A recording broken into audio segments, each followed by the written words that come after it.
우리에게 주신 하나님의 말씀 여호수아 24장 1절에서부터 13절까지 말씀입니다. 한 절씩 교독하겠습니다. 여호수아가 이스라엘 모든 지파를 세겜에 모으고 이스라엘 장로들과 그들의 수령들과 재판장들과 관리들을 부르매 그들이 하나님 앞에 나와 선지라.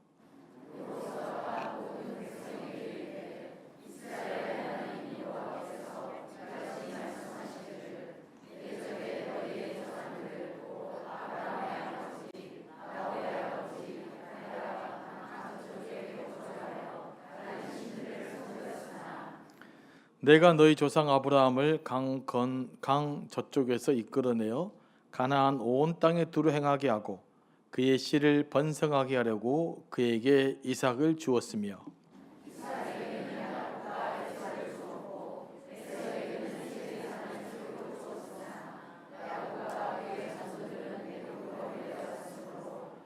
내가 모세와 아론을 보내었고 또 애굽에 재앙을 내렸나니 곧 내가 그들 가운데 행한 것과 같고 그 후에 너희를 인도하여 내었노라.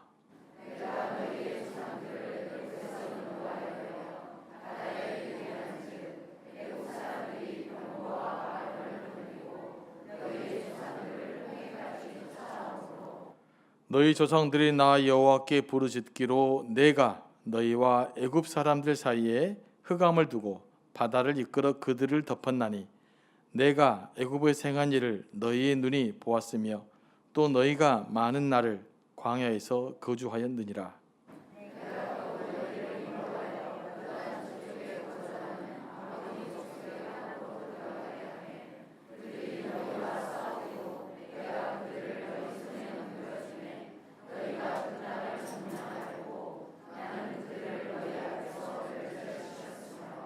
또한 모압 왕 십볼의 아들 발락이 일어나 이스라엘과 싸우더니 사람을 보내어 보올의 아들 발람을 불러다가 너희를 저주하게 하려 하였으나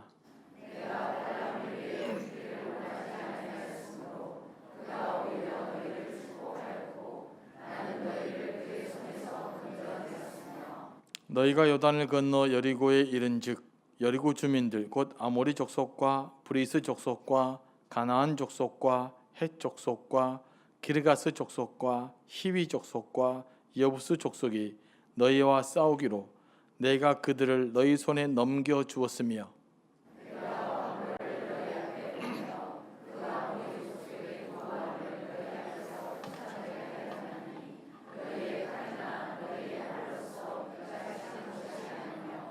다 같이 내가 또 너희가 수고하지 아니한 땅과 너희가 건설하지 아니한 성읍들을 너희에게 주었더니 너희가 그 가운데에 거주하며 너희는 또 너희가 심지 아니한 포도원과 감나원의 열매를 먹는다 하셨느니라. 아멘. 말씀을 위해서 기도하겠습니다. 성령 하나님, 이 시간도 우리를 감동하여 주시고 우리에게 필요한 말씀으로 채워주시고 우리를 향한 주님의 음성 듣게 하여 주옵소서. 예수님의 이름으로 기도합니다. 아멘. 이번에 이제 몽골에 수련회가 있어서 다녀오고 또 수련회 과정 속에서 선교사님도 만나고 왔는데 이제 선교사 만나는 것 이외에는 이제 몽골 가이드들로 인해서 여러 군데를 좀 방문을 했었습니다. 근데 특별히 몽골에 있는 가이드들이 한국말을 참 잘하더라고요. 우랄 알타이어족이라 그런지 아무튼 한국말을 잘 했습니다. 특별히 우리를 인도했던 가이드가 한국말을 너무너무 잘했어요. 너무너무 똑똑하더라고요. 또 굉장히 역사에 아주 밝았어요. 나름대로 대몽골 제국을 이룬 징기스칸에 대한 이 자부심이 굉장했어요. 그리고 이제 사실 몽골의 가장 유일한 자부심이 징기스칸 아니겠어요. 그래서 그걸 좀 많이 이야기하고 싶어 하더라고요. 우리가 역사 배우러 온 거 아니잖아요. 한번 일정이 너무 빡빡해서 함께한 사람들이 간단히 협의를 하고 우리가 너무 피곤하니까 오전에 쉬고 싶은데 혹시 너도 쉬고 싶으면 쉬어라. 말을 안 해요. 자기는 쉬기 싫은 거예요. 그래서 쉬어라 해도 안 쉬고 우리도 쉬고 싶은데 또 가이드가 그런 열정을 보이니까 우리도 또 아침 그럼 9시부터 이제 나갔습니다. 그랬더니 꼭 중요한 데를 가야 된다는 거예요.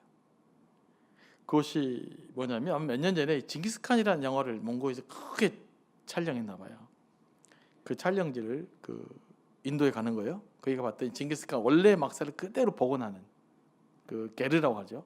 그래서 우리를 보여줬는데 야, 정말로 볼만하더라고요.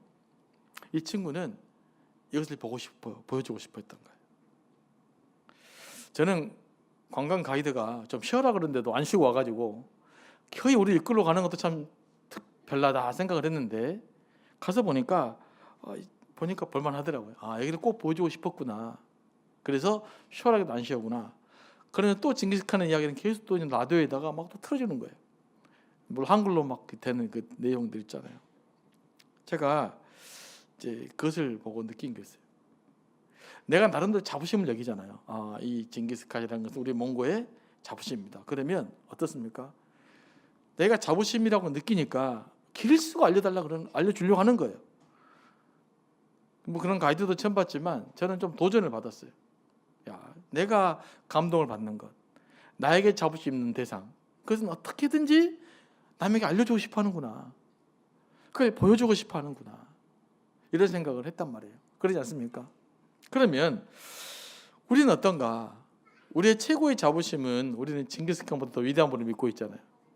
인류를 구원하신 예수 그리스도를 믿고 있는데 우리 예수님에 대한 자부심이 얼마나 한가 한번 체크해 봤어요. 나는 쉬어라. 그래도 안 쉬고 예수님을 전하고 싶은가? 나는 자유로운 시간 줄게. 그러면서도 내 시간을 양보해 가면서 쉴 수 있는 시간을 포기해 가면서 난 예수 그리스도를 증거하고 있는가?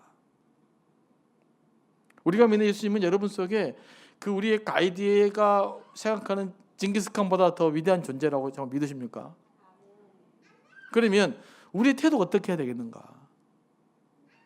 정말 우리의 구주고 우리의 생명이라면 우리가 그 예수 그리스도를 우리의 자부심인데 어찌 전하지 않을 수 있겠습니까? 그래서 우리가 우리의 믿음을 저 스스로 많이 점검해 봤어요. 떳떳하게 예수 믿으세요. 예수님 훌륭하신 분입니다. 역사의 위대한 인물입니다. 예수님께서 이런 일을 했어요 라고 할 수 있는 그런 우리의 자세가 필요하지 않을까. 어쩌면 우리가 예수 믿는 것이 몽고인들이 징기스칸을 기대하는 것보다 못한 건 아닌가, 이런 생각을 한번 해보고 왔습니다. 여러분 어떠신가요? 저는 그래서 사실 몽고 갔다 왔는데 멋있는 데도 많이 있고 선교사님도 만나고 왔지만 집에 와서 가장 먼저 생각이 난 것이 그 가이드였어요. 몽고를 갔다 왔는데 몽고의 자연환경보다 사람 생각이 났다. 굉장한 건 아닐까요? 저는 어쩌면 우리가 그런 사람이 됐으면 좋겠다. 한국에 왔는데 한국 기억이 나는 것이 아니라 여러분이 전한 예수님이 생각이 나면 어떨까? 그러면 좋지 않겠습니까? 참 저 사람 별나게 예수 전하네. 그러지만 도대체 예수에 대한 무슨 자부심이 있기에 저렇게 이야기할까? 라고 하는 소리를 들을 수 있다면 참 좋겠다. 우리 교우들에게, 우리 성도님들에게 많은 예수 믿지 않는 사람들이 그런 소리를 들었으면 좋겠다라는 바람을 가지고 잠시 기도하는 시간을 가졌었습니다. 여러분, 예수에 대한 자부심이 우리에게 있지 않습니까? 그것들이 좀 살아 숨쉬었으면 좋겠어요. 그래서 그것들 나누고 좀 전했으면 좋겠어요. 그게 우리를 살리는 길이다라고 믿습니다. 오늘 이제 여호수아는 사실 마지막까지 왔어요. 이제 마지막에 여호수아가 이제 죽기 전에 이스라엘 백성들 할 말이 있었죠. 그래서 이제 이스라엘 온 백성을 세겜으로 부릅니다. 그리고 이제 지도자들을 하나님 앞에 서게 왔다. 다 앞으로 빼서 이야기를 한 것이죠. 그래서 이들은 그 시대의 산의 언약을 직접 체험했던 세대와는 구별이 돼요. 하나님께서 이스라엘 애굽에 있는 히브리인들을 출애굽시키시고 하나님의 백성을 삼으시고 시내산에서 계약을 맺었습니다. 나는 너희 하나님이고 되고 너는 나의 백성이 된다. 그러므로 하나님의 백성으로 지켜야 할 법이 뭐냐? 라고 하는 것이 이제 시내산에서 준 10계명이에요. 그리고 거기에 대한 해석이 있는 것이죠. 이것들이 이제 전통합에서 뭐 시내산의 계약, 시내산의 계명이라고도 합니다. 그런데 이 지금 세대는 어떤 세대입니까? 그 당시에 처음에 출애굽해서 하나님의 역사하심을 보고 광야 생활에서 하나님 역사하심을 보고 시내산에서 계약을 맺었던 그 사람들이 아니에요. 그 사람들은 다 요단강 건너가기 전에 다 죽었어요. 시내산에 누구만 들어왔어요? 요단강에는 여호수아와 갈렙만이 도착을 했고요. 그 다음 세대, 지금 이스라엘 사람은 그 다음 세대들이에요. 그러니까 직접 하나님을 경험했던 세대가 아니죠. 직접 하나님의 역사하심 눈으로 막 홍해의 사건을 보거나 그러지는 않았던 세대죠. 물론 뭐 전쟁을 통해 하나님 역사하심을 보았지만 그 역사하심이 처음 세대만큼 그렇게 생생한 경험들은 아니었죠. 그러니까 이제 가나안에 살다 보면 하나님과의 원래의 관계가 좀 희미해질 수가 있단 말이에요. 그래서 여호수아가 이스라엘 역사를 다시 한번 짧게 언급해 주면서 그들이 하나님의 백성이다라는 것을 다시 한번 기억하게 만들어 주는 거죠. 그러면서 이제 이스라엘 백성과 새롭게 약속을 합니다. 그래서 여기서는 뭐 학자들은 이것을 시내산의 언약의 갱신이라고 표현하는데 뭐 제가 읽어보면 언약 갱신이라면 너무 거대한 말이고 꼭 언약 갱신이라기보다는 그냥 다시 한번 뭐 상기시키는 거가 더 저는 표현이 맞는 것 같아요. 왜냐하면 뭐 너무 거대 용어 자체가 물론 학자들이 이제 그런 용어를 쓴 거지만은 아무튼 그 출애굽의 핵심적인 메시지를 다시 한번 이스라엘 백성들이 전하고 상기시켜주고 그들이 어떻게 살아야 될지 이 부분에 대해서 여호수아가 이야기하고 싶은 거예요. 1절부터 13절까지는 이 서론 부분에 해당을 해요. 그리고 뒤에 13절 이하로 본격적인 여호수아의 메시지가 이제 기록되어 있습니다. 그럼 서론 부분이 뭐냐? 간략히 언급해 주죠. 뭐에 대해서 이야기합니까? 하나님에 대해서 하나님이 어떻게 이스라엘 백성을 선택했는지를 이야기하고 있어요. 원래 처음부터 아브라함은 뭡니까? 하나님을 믿었던 사람이 아니었어요. 아브라함의 아버지는 뭘 섬기는 사람이었어요? 우상을 만드는 사람들이었어요. 그 가정에 태어난 아브라함 하나님께서 나타나셔서 선택하여 부르셨습니다. 그리고 아브라함이 뭡니까? 이삭을 통해서 또 야곱을 통해서 또 요셉의 가족을 통해서 이스라엘 아브라함의 자손을 번성하게 만들죠. 그들이 가뭄으로 인해서 어떻게 됩니까? 에집트에 들어가서 약 430년 동안 머물면서 이스라엘 백성들이 많이 이제 번성을 했죠. 근데 그때 무슨 일이 벌어집니까? 그 파라오가 뭡니까? 그 거대한 라암세스 건축을 하면서 이스라엘 백성 온갖 신음에 시달리게 되고 그들의 신음소리를 듣고 하나님께서 모세를 보내서 그들을 건져냈다라는 이야기를 지금 간단하게 이야기하고 있어요. 언제부터 이스라엘의 기원에 다시 한번 이야기하고 있는 것입니다. 이스라엘이 어떻게 형성되어졌는가?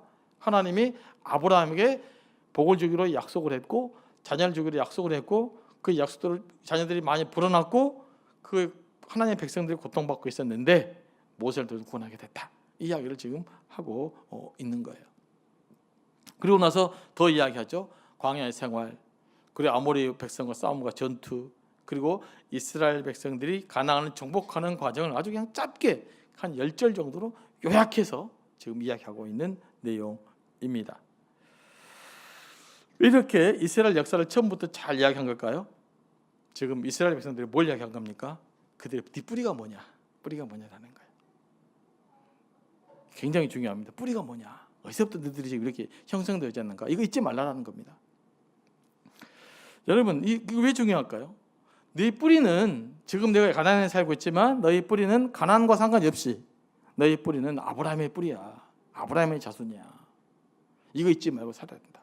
그러니까 가나안 사람들과 뒤섞여서 그들의 문화와 뒤섞여서 우상을 섬기며 아무렇게 살아서는 안 되고 하나님의 백성답게 살아야 된다. 그것을 어디서부터 이야기한 겁니까? 뿌리에서부터 조명이 된 거예요. 이게 굉장히 역사적인 가치가 있는 이야기입니다. 이런 걸 보고 역사성이라고 그래요. 우리가 왜 자꾸 역사를 공부합니까? 우리의 뿌리가 뭐냐?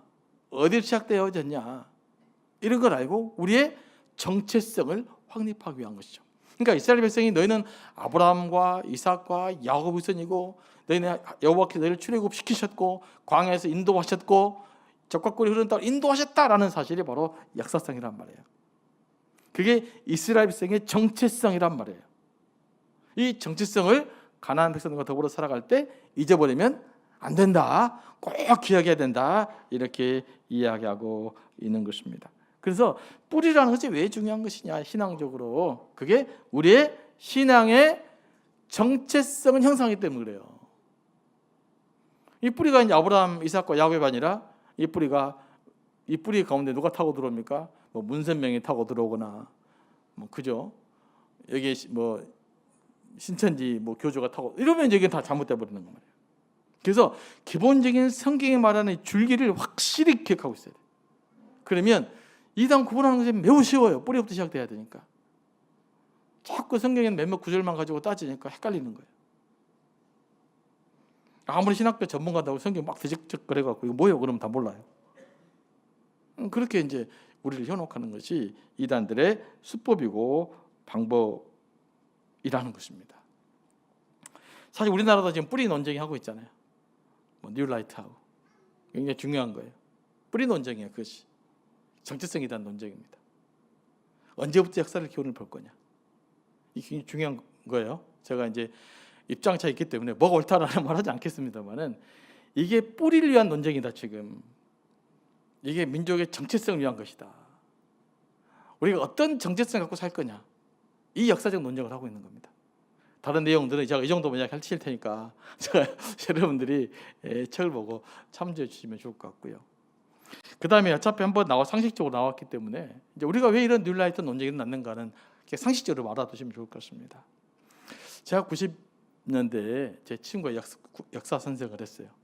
원래 역사 선생이 아닌데 국어 선생인데 갑자기 역사를 가르치라고 그랬대요. 그래서 역사 선생을 했는데 그 책이 친구 소개받은 책이 뭐냐? 저자가 다 일본 사람이에요. 일본 사람이 쓴 역사를 한국어로 번역된 거 가르쳤습니다. 우리 아마 문두근 장로님 정도 되시면 아마 그 정도 아실 건데. 그래서 이제 우리가 뭐였냐? 우리 주체적인 역사관 이걸 좀 갖지 못했단 말이에요. 그래서 조명된 사람이 신채호, 그다음에 함석헌 선생님 이렇게 돼서 이제 민족사관이 정립되어져 온 것입니다. 역사가 짧아요. 그러다 보니까 우리 역사관이 혼재되어져 있는 거예요. 지금. 근데 이것은 아마 제가 볼 때는 앞으로 계속 지속될 것 같은 생각이 좀 들고요. 그래서 여기에 보니까 이런 문제니까 그런 거다라고 생각하시고 고민하시고, 하지만 이것들 때문에 서로의 너는 그러냐 싸우지는 마시고 이게 이런 뿌리로 이런 이야기가 되고 있다라고 하면서 속으로는 좀 기도해야 될 것이긴 해요. 이건 굉장히 중요한, 우리 민족의 정체성을 어떻게 규정할 거냐, 이게 좀 달려있는 문제라 좀 고민되게 저희들이 기도하면서 좀 상황들을 좀 준비해야 된다. 네. 그래서 제가 이제 저도 그 책을 선물 받아 읽었 적이 있기 때문에 압니다. 그런 게 뭐냐? 역사는 객관적이 된다라고 하면서 설화적인 부분들 없애버리라고 그랬어요. 당군 이런 것도 별로 중요하지 않다. 이런 거. 그게 역사적으로 중요한 것이 아니에요. 그것은 뭐 때문에 중요할까요? 다른 나라와 더불어 형성하는데 중요한 기준이죠. 이 민족이 언제 시작되느냐에 대한 중요한 거예요. 시기에 대한 문제입니다. 우리 역사적 시기가 늦어지잖아요. 그러면 북한은 대부분 다 중국 땅은 다 중국 거야 되는 거예요. 그리고 역사적 기호지 올라가면 올라갈수록 뭐가 될까요? 우리 게 많아져.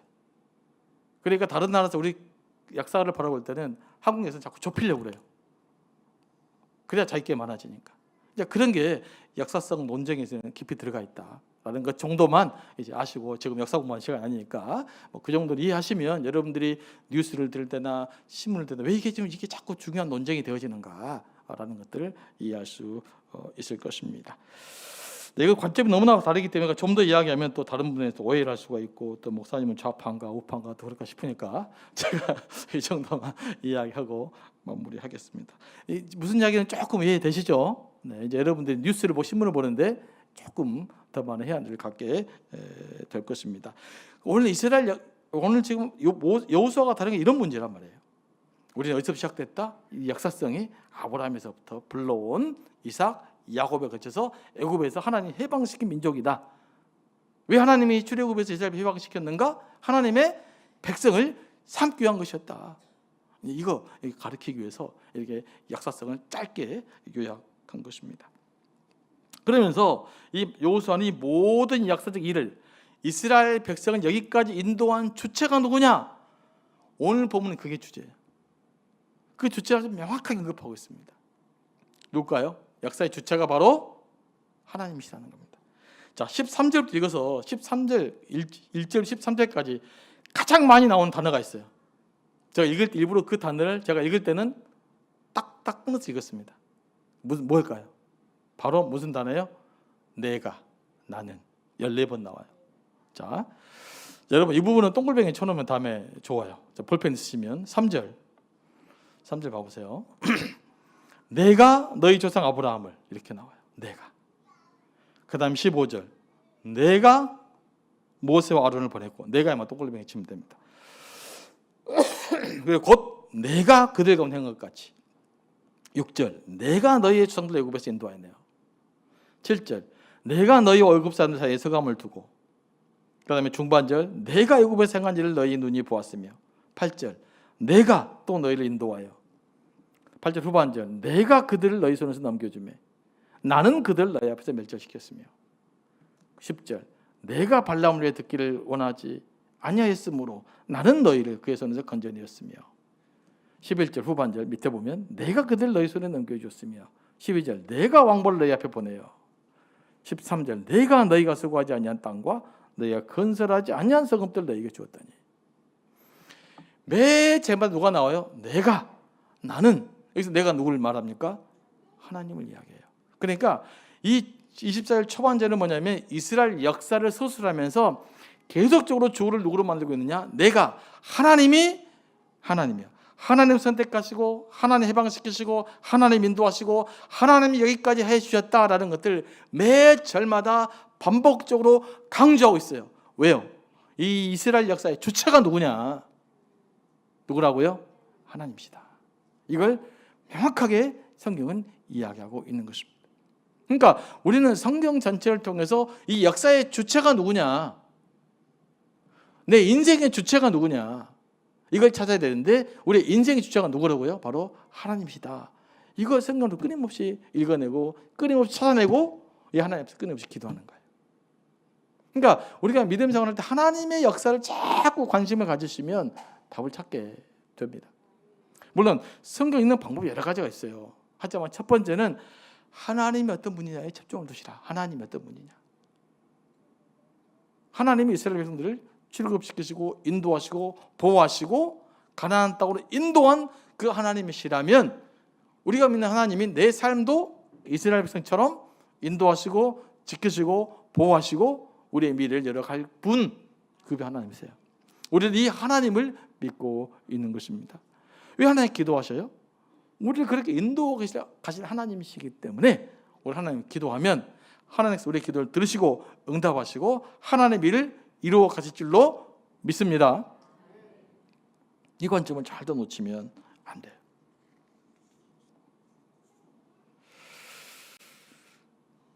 그래서 12절에 이렇게 기록하고 있죠. 12절 후반절 봅니다. 제가 읽어볼게요. 너희의 칼이나 너희의 활로서 이같이 한 것이 아니며. 자, 이스라엘 하나님 인도하셨지만 실질적으로 총칼들과 싸운 사람은 누구예요? 하나님이 총칼 들고 싸우진 않았잖아요. 칼 들고 창 들고 싸우신 분은 이스라엘 백성이란 말이에요. 비록 이스라엘 백성은 실질적으로는 싸움을 하셨어요. 그럼에도 불구하고 이 일은 하나님이 하신 일이에요. 어떻게 가능할까요? 하나님이 이스라엘 백성을 통해서 일하시기 때문에 가능한 거예요. 내가 일한 것 같지만 그럼에도 불구하고 하나님 일인 것은 하나님이 나를 통해서 우리를 통해서 역사하시기 때문에 그래요. 우리가 서로 사랑하는 교회를 통해서 무슨 일을 하지만 그것은 하나님이 우리 교회를 통해서 하신 일이에요. 이걸 우리가 믿어야 되는 것입니다. 그래서 하나님에 대한 관점이 명확해지면 명확해질수록 우리의 신앙이 건강해진다라는 사실들을 기억해야 될 줄로 믿습니다. 그래서 사도 바울이 고린도 교회에서 이렇게 이야기해요. 나는 심었고 아볼로는 물을 주었으나 자라게 하시기는 누구라고요? 하나님이세요. 그런데 자라게 하신 하나님이시지만 뭐가 필요해요? 심고 물주는 이가 필요해요. 그래 오늘 우리의 일은 뭐냐? 이 땅 가운데서 여러분의 삶이란 것이 뭐냐? 바로 하나님께서 맺을 열매를 기대하며 나는 그냥 심고 물주는 일. 이게 우리 일이에요. 그러니까 여러분이 열장 생활에서 심고 물주는 마음으로 열심히 최선을 다하면 그 결과를 누가 만들어 가십니까? 하나님이 만들어 가시는 것입니다. 그래서 우리는 열심히 심고 물주는 일은 열심히 해야 되는 거예요. 하나님은 사람을 통해서 일하세요. 그래서 우리가 열심히 일한 것처럼 보이지만 나를 통해서 하나님이 역사하셨다라고 믿는 거. 이 믿음을 가지면요, 얼마나 우리 삶이 위로가 되는지 몰라요. 나는 너무 약하잖아요. 그렇잖아요. 나는 약하고 무슨 뭐 결심 한번 세워도 금방 무너지고, 그냥 오늘 내가 뻔히 막 잘 살고 싶어도 안 잘 살아지고, 밤에 그냥 그토록 결심하고 내가 눈 떴는데 눈 뜨자마자 화가 나고, 뭐 이런 게 우리 모습 아니에요? 그럼 우리가 사람에게 집중해버리면 무슨 일이 벌어지냐? 아무것도 못해. 뭐라 내겠어요? 나 같은 존재가. 그렇잖아요. 하루의 결심도 못 지키는 존재인데, 하루도 감정을 못 다스리는 존재인데 내가 뭘 하겠어요? 우리에게 집중하면 아무것도 할 수 없어요. 그러나 이런 나의 연약함에도 불구하고 하나님이 역사하시면 일이 이루어지는 거예요. 그래서 기도하는 것입니다. 그래서 우리가 하나님, 나 같은 연약한 자도 주님께서 역사해 주시면 이루어질 줄은 믿습니다 라는 믿음을 갖고 살아가는 또 우리가 돼야 될 줄로 믿습니다. 오늘 말씀 보면요, 하나님의 역사는 되게 커요. 짧게 역사했지만 그저 아브라함부터 뭐 몇백 년짜리를 이렇게 간단하게 요약하지 않습니까? 그러니까 하나님의 경륜은 굉장히 커요. 그리고 하나님의 이 엄청난 경륜을 아브라함은 직접 알았을까요, 몰랐을까요? 이삭은 알았을까요, 몰랐을까요? 근데 굉장히 어려운 질문을 하고 있습니까 지금? 몰랐어요. 어떻게 알았겠어요? 그건 시간이 흘러서 500년, 600년 흘러보니까 이 놀라운 하나님의 역사가 보였던 것입니다. 그렇다면 우리 인생을 향한 하나님의 계획도 내가 다 할 수 있을까요, 없을까요? 다 몰라요. 모르는 거예요. 그러잖아요. 그러나 믿음을 갖고 살다 보면 시간이 지나면 이게 하나님의 뜻이었구나 깨닫게 돼요. 그래서 우리는 뭘 돌아봐야 된다? 자꾸 과거를 돌아봐야 돼. 하나님께서 내게 어떤 은혜를 베푸시고 나를 어떻게 인도하시는지를 자꾸 묵상하다 보면 그때부터 뭐가 됩니까? 보입니다. 하나님 이런 분이셨구나. 이런 깨달음을 가지려면 자꾸 하나의 은혜를 돌아봐야 돼요. 그렇지 않고 그냥 현실에 집중돼 버리면 다 잊어버려요.